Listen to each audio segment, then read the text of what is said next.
네, 하나님이 꿈꾸는 교회라는 제목으로 말씀 나누겠는데요. 오늘 본문 사도행전 4장 32절 말씀 우리 한 구절만 다 같이 읽도록 하겠습니다. 사도행전 4장 32절의 말씀, 네, 같이 한 목소리로 읽도록 하겠습니다. 시작. 믿는 무리가 한 마음과 한 뜻이 되어 모든 물건을 서로 통용하고 자기 재물을 조금이라도 자기 것이라 하는 이가 하나도 없더라. 아멘. 만일 이 땅에 1000개의 교회가 존재한다면 1000개의 비전이 있을 것입니다. 그런 생각을 한번 해봅니다. 교회마다 다 제각각 특색이 있고 문화가 다르고 비전이 다르다는 것이죠. 이 교회가 이런 교회가 된 것, 저런 교회가 저런 교회가 된 것은 창립자의, 설립자의, 또 그 지역과 그 시대의 문화적인 배경과 상황 가운데에서 이해가 된다라는 것입니다. 오늘 한 4가지 정도 하나님이 꿈꾸는 교회라는 제목으로 나누고자 하는데요. 지난주에 내가 꿈꾸는 교회, 우리 함께 좀 나눔을 좀 가졌습니다. 그 시간에 좀 어떠셨습니까? 서로의 생각을 공유하고 우리 교회가 이런 교회가 되면 좋겠다, 그런 소망을 함께 나누고 기도하는 좋은 시간을 가졌습니다. 내가 꿈꾸는 교회와 하나님이 꿈꾸는 교회가 일치한다면 얼마나 좋을까? 하나님이 이 땅에 교회를 두시고 지금도 교회를 부흥케 하시며 또 어디선가 교회는 개척되고 있는데, 그런 수많은 교회들이 하나님의 꿈을 실현시키고 하나님의 비전에 따라서 나아간다면 얼마나 아름다운 세상이 되어갈까?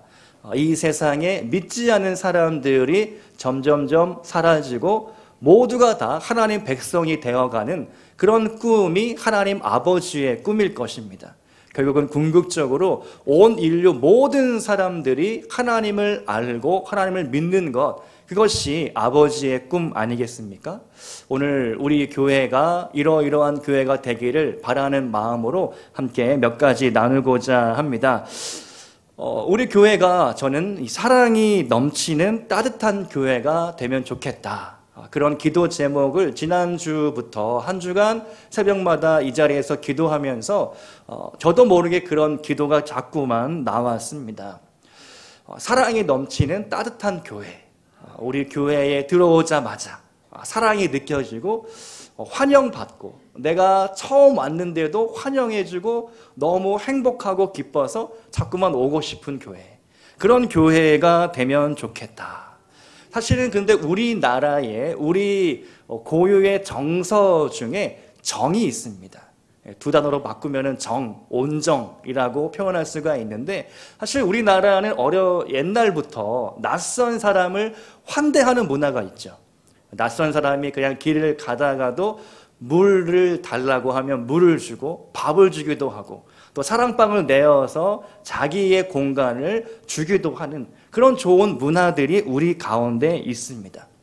군대에 가면 초코파이를 정이라고 표현하며 정을 나눠주죠. 정을 줍니다. 우리나라의, 우리 민족의 그런 고유의 정과 온정이 있습니다. 사실 우리 안에 다 그런 따뜻한 마음과 정이 있습니다. 문제는 뭘까요? 제가 보니까, 가만히 지켜보니까 이게 좀 표현하는 게 서투릅니다. 표현하기가 어려워요. 우리 안에 다 그런 온정과 정이 있고 사랑이 있는데 이 사랑을 표현하기가 어색하고 머쓱합니다. 사실 남자들이 좀 그래요. 남자들이 나이가 들수록 표현하고 내 마음과 내 생각을 나누는 것이 조금 어렵습니다. 그래서 좀 딱딱해지기 쉽고 조금 뭔가 굳어져 가는 것을 보게 됩니다. 저도 그런 것 같아요. 저도 20대, 30대를 지나오고 전도사의 시기를 거쳐서 목사가 되어서 지나온 것들을 보면 점점 뭔가 내가 말 한마디 하는 것, 이것이 조금 크게 전달될 수가 있다 보니까 말을 조심하게 되고 내 행동을 좀 주의하게 되는 것 같습니다.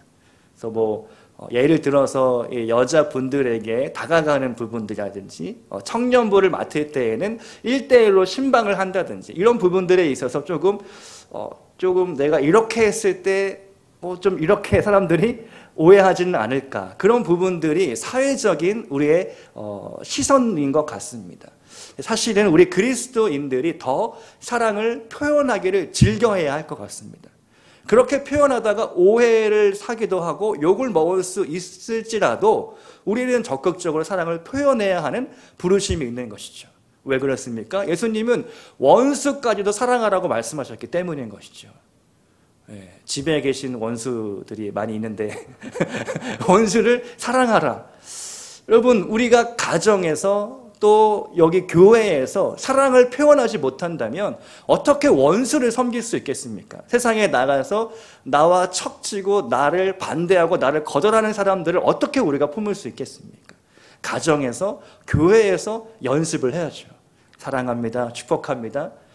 내가 오늘 성도님들 보니까, 집사님을 보니까 오늘 너무 아름다우십니다. 몇 년은 젊어 보이십니다.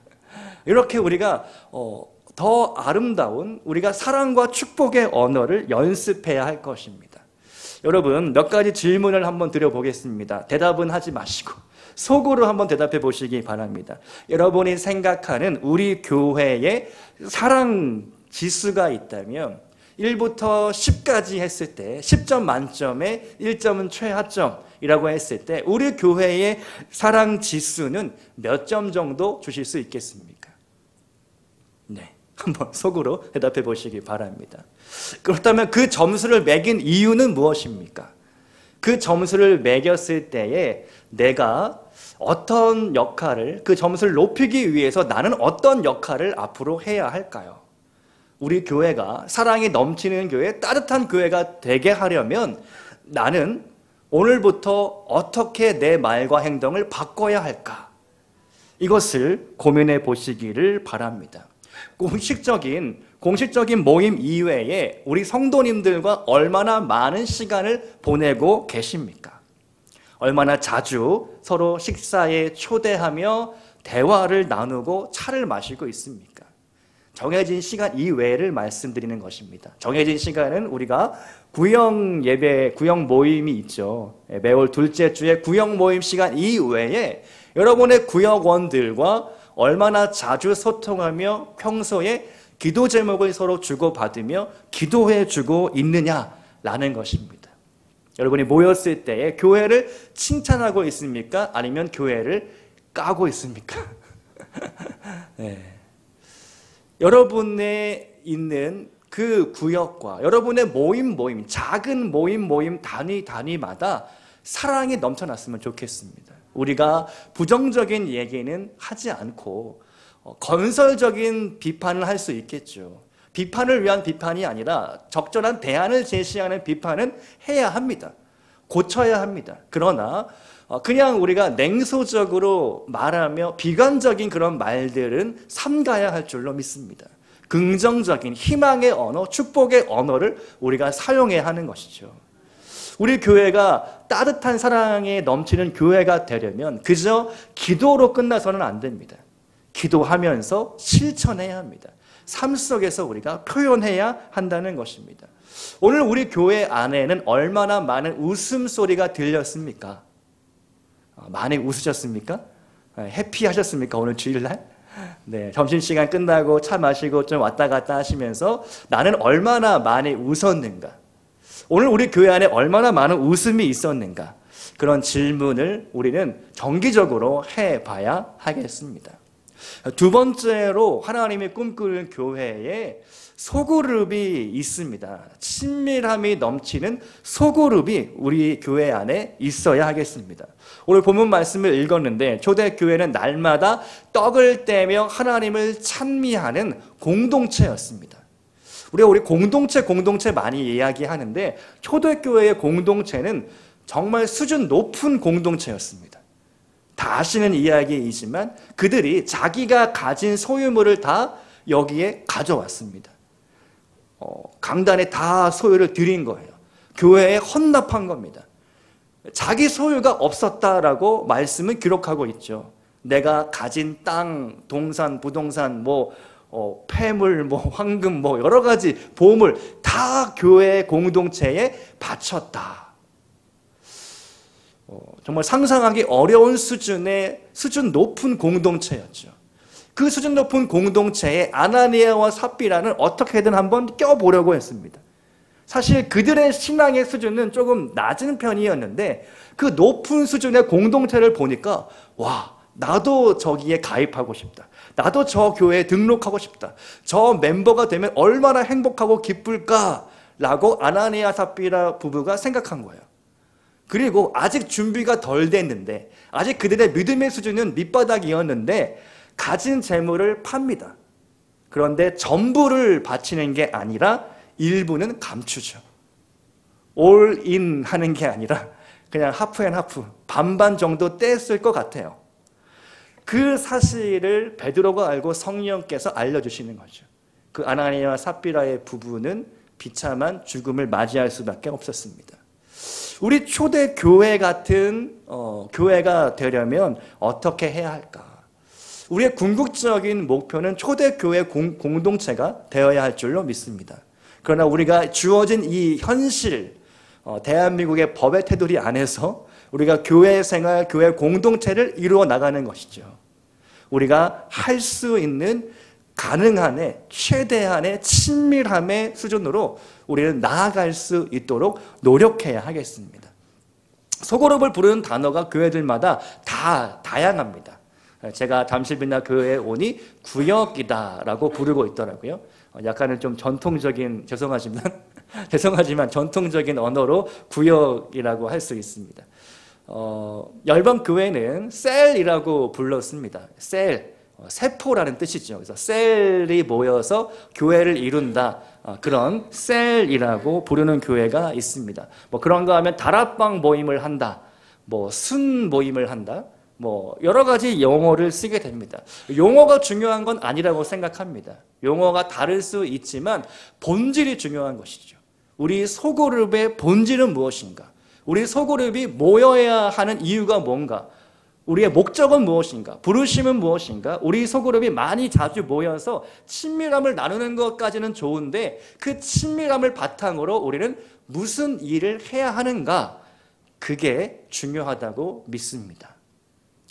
여러분, 소그룹 모임의 목적은 그저 모여서 일주일간의 어려움과 아픔을 토로하며 넋두리하는 곳은 아닙니다. 네, 그렇죠? 그래서 우리가 그런 것들을 같이 삶을 나누는 것은 좋습니다. 그런데 그 모든 나눔의 결론은 예수 그리스도가 되어야 합니다. 아멘이십니까? 소그룹이 모였을 때에 예수 이름으로 모이는 것이죠. 누구누구 장로님의 이름으로 모이는 게 아닙니다. 누구누구 목사님의 이름으로 모이는 게 아닙니다. 누구누구 담당 집사님의 이름으로 모이는 게 아니죠. 우리는 소그룹으로 모일 때마다 예수 이름으로 모이는 겁니다. 끝날 때도 예수 이름으로 흩어지는 거예요. 예수 중심으로 소그룹이 운영되어야 한다는 것입니다. 그렇다면 우리의 나눔을 할 때에도 내가 이러한 한 주간의 어려움이 있었는데 내가 이 문제를 주님께 올려드리고자 합니다. 내가 주님 앞에 이 문제를 가지고 기도하려고 합니다. 여러분이 함께 도와주시지 않겠습니까? 여러분이 나의 동역자가 되어주시지 않겠습니까? 그렇게 우리는 소그룹 운영을 이끌어 나가야 한다는 것이죠. 구역 모임을 할 때의 방향성을 리더가 분명히 잡고 이끌어야 합니다. 그래서 우리가 때로는 조금 이 모임의 그 중심, 그 방향성이 흐트러지지 않을 수 있도록 서로가 서로를 잘 챙겨주시고 서로가 서로를 도와주시고 그렇게 우리의 소그룹이 만들어 나가야 할 줄로 믿습니다. 특별히 제가 이제 주일 설교의 내용을 주보에 싣고 나눔 질문이 있습니다. 그래서 이 나눔 질문이 좀 잘 활용되면 좋겠는데 어떻게 하면 좋을지 저희 연구를 하고 있습니다. 네, 구역 모임이 한 달에 한 번밖에 없으니 이 질문을 가지고 공식적으로 나눌 수 있는 시간이 만만치가 않은 것 같아요. 앞으로 어떻게 하면 이 나눔 질문을 가지고 잘 나누고 또 서로 결단할 수 있을지 조금 고민이 됩니다. 소그룹을 생각할 때 저는 이런 생각을 합니다. 우리의 교회 공동체 이 소그룹은 목욕탕 같은 곳이 되면 좋겠다. 때 아닌 목욕탕. 네. 목욕탕 좋아하십니까? 여러분, 목욕탕에 가면 어떻게 됩니까? 우리는 다 옷을 다 벗어야 됩니다. 옷 입고 목욕하는 분은 안 계시죠. 이게 무슨 의미입니까? 사회적인 모든 신분과 모든 내 지위를 다 내려놓고 목욕탕으로 들어가게 됩니다. 다 똑같아집니다. 조금 무서운 분들이 좀 계시죠. 저도 위례에 목욕탕을 가면 문신을 막 한 사람이 딱 탕에 앉아 있으면 약간 좀 피하게 됩니다. 그런 분들을 제외하고 모든 사람들이 다 동일한 지위로 평등한 공간이 목욕탕 안입니다. 똑같은 입장료를 내고 똑같은 탕에 들어가서 똑같이 목욕 문화를 즐기게 됩니다. 여러분, 그런데요, 비행기를 타면 어떻습니까?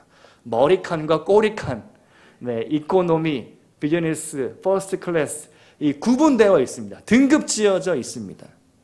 때로 너무나 안타깝게도 우리 교회 공동체 안에 우리가 알게 모르게 계층을 나눌 때가 있다는 겁니다. 절대로 그런 일이 있어서는 안 될 것입니다. 우리 교회가 소그룹이 공동체가 모였을 때에 모두가 다 주님 안에서 형제 자매가 되어서 우리 모두가 다 죄인에 불과하다. 우리가 다 하나님의 보혈로 오늘도 씻김을 받아야 하고 다시 한번 주님 앞에 우리가 나아가야 하는데 우리는 다 똑같은 죄인에 불과하다. 사람 위에 사람 없고 사람 밑에 사람이 없다. 이것을 우리가 항상 생각하며 나아가야 할 줄로 믿습니다. 조금 표현이 이상하지만 함께 탕 속에 어우러지는 그런 아름다운 목욕탕 교회 되기를 꿈꾸어 봅니다. 세 번째로 우리 교회가 저는 영감 있는 예배가 있는 교회 되기를 꿈꾸어 봅니다. 여러분, 제가 예배에 대해서 계속해서 시리즈 설교를 하고 지금 절기 설교를 하고 있는데요. 예배란 무엇입니까? 예배는 자동차의 심장, 엔진과 같다라고 제가 말씀드렸었죠. 자동차의 심장이라 할 수 있는 엔진이 꺼지면 그 자동차는 무용지물이 됩니다. 견인차가 와서 끌고 가야 되는 것이죠. 마찬가지로 우리의 예배가 죽어버리고 예배가 식어지고 예배가 중단되어진다면 우리 교회는 더 이상 움직일 수가 없는 것입니다. 우리 교회가 다시 일어나려면 우리 안에 다시 영적인 에너지가 충만해지려면 예배가 회복되어지고 영감 있는 예배를 꿈꾸며 어떠한 예배가 과연 하나님을 기쁘시게 하는 예배일까? 날마다 우리가 고민하며 실험하며 연구해야 합니다. 저는 특별히 예배에 관심이 참 많습니다. 제가 20대 때부터 예배, 찬양인도 여러 가지를 많이 하고 다양한 나라에 가서 다양한 예배 문화를 많이 경험해 봤는데요. 지금도 유튜브로 다른 나라에 특별히 미국에 있는 교회의 예배들을 많이 봅니다. 지금 미국에 있는 교회, 부흥한다는 교회는 어떤 예배를 드리길래 많은 사람들이 열광하고 실시간으로 막 몇만 명이 들어와서 예배를 드리는가? 그 이유는 무엇인가? 계속해서 저는 생각하고 고민을 합니다. 한때 미국에서 구도자 예배가 유행을 했습니다. 그게 뭐냐면 오늘 빌라도와 같이 복음에 좀 관심 있는 사람, 그런데 아직 예수를 믿지는 않는 그런 사람들을 초대하는 겁니다. 그들을 구도자라고 부르는 거예요. 도를 찾는 사람이죠. 구도자 예배. 그런 예배에 딱 가면 목사님이 넥타이에 양복을 입지 않습니다. 옛날 스티브 잡스처럼 뭐 터틀넥에 무슨 뭐 간단한 이제 양복 딱 걸치고 청바지를 입기도 합니다. 그런 프리한 이제 컨셉으로 올라와서 메시지를 전하죠. 찬양팀도 그냥 찬양을 부르는 게 아니라 세상 노래를 부르기도 합니다. 건전 가요 같은 걸 부르는 거죠. 화려한 무대 조명을 설치해서 막 사람들의 이목을 끌게 합니다. 뭐 뮤지컬이나 그런 여러 가지 공연과 드라마를 보여주기도 합니다. 그런 다양한 문화적인 요소를 사용해서 궁극적으로 복음을 전하는 것이죠. 결론은 마지막에는 목사님이 복음을 전합니다. 그리고 그 자리 즉석에서 예수 믿을 사람 일어나세요 하고 해서 바로 영접 기도를 합니다. 그렇게 구도자의 예배, 그것을 우리나라의 한국 교회도 많이 따라서 했었죠. 지금은 그런가 하면 지금은 상당히 예배의 문화가 찬양을 위주로 많이 합니다. 찬양과 설교의 비중이 거의 반반 정도 차지할 정도로 1시간 예배를 드리면 30분 찬양을 하고 30분 설교를 듣는 그런 예배를 많이 드립니다. 한 2주 전에 제가 강남의 사랑의 교회의 어느 교회, 그 교회에서 진행되는 예배에 참석을 했습니다. 그때 입장료를 내고 예배를 갔어요. 예배 입장료가 있습니다. 15,000원. 어떤 예배냐면 미국에서 지금 가장 부흥하는 베델 처치라는 곳이 있습니다. 수많은 주옥 같은 찬양들이 많이 나오는데 그 베델 처치의 찬양 인도자가 내한 공연이라고 해야 되나요? 내한 예배를 하는 거예요. 그래서 제가 관심 있게 보던 교회라서 돈 내고 미국 가서 교회 탐방도 하는데 우리나라에 왔으니 이게 얼마나 좋은 일이냐 해서 바로 가가지고 예배를 한 2시간여 드렸는데 상당히 신기한 경험을 했습니다. 예배 전에 무대를 어둡게 하고 이제 예배 분위기를 이제 까는 거죠. 보는데 무대에서 향을 피워요. 사실 우리나라 정서에 향을 피우면 조금 거부감이 들죠. 무슨 불교인가 절인가 사찰인가 향을 피우는데 그 인센스 그 향을 통해서 이제 우리의 그런 어떤 마음을 좀 새롭게 하는 것이죠. 그리고 배경 음악을 까는데 새소리를 계속해서 반복해서 트는 거예요. 나중에 그 찬양 인도자가 나와서 설명을 하는데 본인이 직접 숲속에 가서 녹음을 떠온 새소리라는 겁니다. 그 새소리를 들으면서 자연 속에서 마치 자연 속에서 예배 드리는 것 같은 그런 느낌을 주기 위해서 틀었다라는 겁니다. 예배를 1시간 반 이상 이렇게 드리는데 제가 놀란 거는 뭐냐면요. 그 건반 여자 찬양 인도자가 이런 건반을 그냥 치고 남자 한 분이 드럼을 쳐요. 건반하고 드럼 그 두 가지로만 찬양 인도를 쭉 하는데 사운드가 소리가 부족함이 없는 겁니다. 충분히 그 두 악기로 예배를 드리는 겁니다. 그리고 또 한 가지 제가 인상 깊었던 건 뭐냐면 그 인도자가 전혀 앞에 누가 있든지 전혀 의식하지 않고 마치 혼자 찬양을 부르는 것 같은. 그러니까 거기 한 300명 이상이 있었거든요. 300명 가까이 함께 예배를 드리는데 그 회중을 의식하기보다는 마치 내가 하나님 앞에서 홀로 예배 드리는 것 같이 그렇게 찬양을 부르고 찬양을 인도하더라고요. 거기에 많은 감동을 받았습니다. 어떻게 이 많은 사람 앞에서 그 사람을 의식하지 않고 혼자 하나님을 예배하듯이 마치 골방에서 혼자 예배 드리듯이 그렇게 예배할 수 있을까? 그런 그 찬양의 깊이, 예배의 깊이를 경험한 시간이었습니다. 여러분, 오늘 우리가 드리는 예배가 어떠한 예배가 되어가야 할까? 나의 찬양이, 오늘 우리가 부르는 찬양이 어떠한 찬양으로 더 나아가야 할까? 그것을 우리가 함께 고민해 보고 내가 오늘 부르는 찬양 그냥 나 하나쯤이야 라고 생각하지 마시기 바랍니다. 내가 부르는 찬양, 그 찬양이 오늘 우리의 예배의 깊이를 결정하는 줄 믿습니다.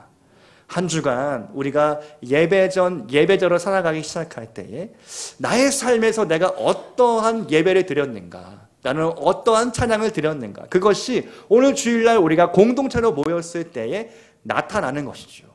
물론 인도자가 중요할 것입니다. 저의 영성도 중요할 것입니다. 그러나 여러분의 신앙과 여러분의 마음, 여러분의 태도가 다 하나하나가 모여서 우리 잠실빛나 교회의 예배가 형성된다고 저는 믿습니다. 예배를 위해서 기도해 주실 때에 여러분의 삶의 자리에서도 반드시 예배자로 사시기를 축복드립니다. 저는 예배가 재미있었으면 좋겠습니다. 저는 그런 예배를 항상 이렇게 상상해 보는데 예배가 재미있는 거예요. 예배가 재밌었거든요, 저는. 근데 어느 순간 예배가 때로 왜 예배가 이렇게 지루할까? 왜 예배가 이렇게 좀 식상할까? 지난주 예배가 오늘 예배 같고 다음 주에도 또 똑같은 예배를 드리겠지라고 생각하는 순간 우리의 예배는 망하는 겁니다. 예배가 재밌는 거예요. 예배가 흥미진진한 거예요. 오늘 찬양이 너무 달콤한 거예요. 하나님 시간이 너무 짧게 느껴지는 것이죠. 말씀이 너무 좋은 겁니다. 내가 기도할 때 그 기도에 내가 은혜 받고 성령의 충만함을 받는 것입니다. 그러한 예배, 그러한 예배자가 될 수 있기를 주님의 이름으로 축복합니다. 한 가지 더 이야기 드립니다. 저는 어린이가 오고 싶어하는 교회를 꿈꾸어 봅니다. 디즈니랜드 같은 교회. 마음껏 뛰놀 수 있는 공간에서 우리 아이들이 안전하게 예배하고 주님을 만나는 것이죠. 그러한 예배, 그러한 공간, 그러한 장소들을 우리가 함께 만들어 나가기를 소망합니다. 안산에 있는 꿈의 교회, 김학중 목사님이 심무하시는 꿈의 교회에 있습니다. 혹시 들어보신 분 있으십니까? 꿈의 교회. 정말 꿈의 교회예요. 제가 그 교회를 신락대학원 시절에 한번 탐방을 간 적이 있거든요. 최근에 김학중 목사님이 어느 집회에 나와서 또 본인의 목회에 대해서 이야기하는 강의를 들었는데 제가 또 한번 충격을 받았습니다. 그 교회가 레퍼츠 교회라는 신조어를 만들었어요. 그러니까 목사님이 안산이라는 지역의 특수성, 너무 낙후되어 있고 부모들은 맞벌이로 항상 나가 있고 그러니까 이 아이들이 청소년들이 갈 데가 없는 거예요. 놀 재미있는 즐길 거리가 없는 거예요. 그래서 우리 교회가 지역사회를 어떻게 하면 섬길까? 레퍼츠 교회를 만들자. 지하에 수영장을 만들고 지상에 농구장, 배구장 뭐 여러 가지 시설을 다 지어서 만듭니다. 욕도 많이 먹었다고 합니다. 이단 아니냐? 교회가 왜 경기장, 뭐 수영장을 만드느냐? 욕도 많이 먹고 비판도 많이 받았다고 합니다. 그런데 한 가지 스토리를 이야기하더라고요. 청소년들을 어떻게 하면 전도해야 할까 엄청나게 고민을 했다고 합니다. 청소년들을 어떻게 하면 만나고 우리 교회로 이끌 수 있을까? 그 당시에 농구가 엄청 유행했던 시대라는 거예요. 우리 교회가 길거리 농구 시합을 개최하자. 네, 참 기막힌 발상이죠. 교회가 무슨 길거리 농구 대회를 합니까? 그런데 이 목사님이 남다른 생각을 갖고 길거리 농구 대회를 우리가 연다. 포상금을 걸고 상품을 걸고 그래서 신청을 받았더니 어마어마한 청소년들이 다 신청을 했다는 거예요. 막 2,000명 이상. 예선전만 하는데 6개월이 걸렸다고 합니다. 예선전을 쫙 하고 이제 곧 본선을 치러야 하는데 이 목사님이 본선을 어떻게 하면 더 잘 재밌게 할 수 있을까 고민하다가 그때 연세대 고려대 농구팀이 한창 이제 뜰 때였거든요. 서장훈, 문경은, 최희암 감독이 이제 사령탑을 맡은 그 시대인데 이 목사님이 연세대 농구팀 감독 최희암 감독님께 눈물의 편지를 썼다는 겁니다. 안산에 청소년들이 오갈 데가 없고 너무 불쌍하고 가난한 사람들이 애들이 많이 있는데 이들에게 꿈을 주기 위해 길거리 농구 대회를 우리 교회가 개최했습니다. 이번에 연대 농구팀이 와서 한번 이렇게 시합을 해주고 사인만 해주면 우리 청소년들에게 너무 큰 위로가 될 것 같습니다. 본인이 볼 때도 눈물이 날 듯하게 썼다는 겁니다. 그런데 정말 놀랍게도 그 감독이 편지를 읽고 전화를 줘서 내가 우리 팀이 그때 오겠습니다 해서 온 겁니다. 그래서 그때에 난리가 났다고 합니다. 안산 시내에 교통마비가 일어날 정도로 막 수천 명의 청소년들이 또 그 외에 팬클럽들이 막 모여서 길거리 농구 대회가 성황리에 끝났다라는 이야기이죠. 이 이야기가 무엇을 상징하고 있습니까? 저는 그 이야기를 들으면서 어떻게 하면 교회가 지역사회를 섬길 수 있을까? 그리고 지역사회의 필요는 무엇인가? 그래서 우리가 더 치열하게 고민해야 하겠다. 한 가지 조금 재미있는 사이드 이야기인데요. 그 안산 꿈의 교회가 최근에 시작한 하나의 사역이 있는데 그게 뭐냐면 반려동물 펫 서비스를 시작했다는 겁니다. 여러분 집에서 반려동물 많이 키우십니까? 네, 제가 이제 신방하면 알게 될 것 같긴 한데 안산의 꿈의 교회에도 많은 성도님들이 반려동물 때문에 가끔씩 교회 예배를 못 나온다는 거예요. 개가 아파서, 고양이가 아파서, 또 개를 혼자 두기가 좀 그래서. 그래서 이 목사님이 아이디어를 하나 생각을 했는데 반려동물을 돌보는 서비스를 우리 교회가 시작하자. 제가 생각할 때 이것도 한국교회 최초인 것 같습니다. 또 이 사역에 대해서 또 반대하는 사람들이 있겠다라고 목사님이 생각을 했대요. 근데 주일날 광고를 했더니 30명이 스텝으로 발렌티어로 자원봉사를 하겠다라고 신청서가 들어왔고, 그리고 지금 이 반려동물 펫 서비스 시작하고 있는데 주중에 예약을 해야 주일날 반려동물을 맡길 수 있다고 합니다. 예약률 100%. 이미 주중에 다 끝난대요. 그리고 반려동물 애호가들 사이에서 이 안산 꿈의 교회에 한번 방문해서 자기 고양이 개를 맡겨보는 게 그런 게 유행이라고 합니다. 일종의 성지가 된 것이죠. 반려동물의 성지. 물론 이런 사역에 대해서 비판을 할 수도 있겠지만 저는 그 접근 방법과 그 마인드는 배워야 할 필요가 있다고 생각을 합니다. 어떻게 하면 이 시대의 문화와 이 시대의 사람들의 생각을 읽어서 그것을 목회적으로 적용할 수 있을까? 우리 교회가 이 잠실에 있고 또 학원 사거리에 있는데 이 지역의 아이들과 청소년들을 위해서 우리는 무엇을 제공해 줄 수 있을까? 우리가 가진 것을 가지고 또 우리가 할 수 있는 것들을 가지고 하나하나씩 한번 해보면 어떨까? 그런 생각을 개인적으로 해보았습니다. 교회가 도전하지 않으면 도태된다고 저는 생각합니다. 우리가 가만히 있을 때는 그냥 가만히 있다가 쇠퇴할 수밖에 없는 것이죠. 우리가 할 수 있는 무언가, 이제 아주 작은 시작, 부활주일날 계란을 나누는 것, 저는 아주 작은 첫 번째 걸음이라고 생각을 합니다. 그런 일들로부터 시작해서 우리가 할 수 있는 일들을 우리가 함께 고민하고 또 찾아 나갈 수 있기를 소망해 봅니다. 자, 결론입니다. 교회도 결국 사람이 모이는 곳입니다. 톨스토이가 쓴 사람은 무엇으로 사는가? 그 소설책에서 저자는 3가지 질문을 던집니다. 사람의 마음속에는 무엇이 있는가? 사람은 미래를 알 수 있는 지혜가 있는가? 사람은 무엇으로 사는가? 책의 소설의 결론을 보면 결국은 톨스토이는 사람은 사랑으로 산다 라고 결론 내립니다. 사람은 사랑하고 사랑받는 존재입니다. 우리는 사랑이 필요한 사람들입니다. 그 사랑을 우리가 누군가에게 전해주고 또 사랑하고 사랑받는 그런 아름다운 사랑의 공동체 잠실빛나 교회가 되기를 주님의 이름으로 축원합니다. 함께 기도하시겠습니다.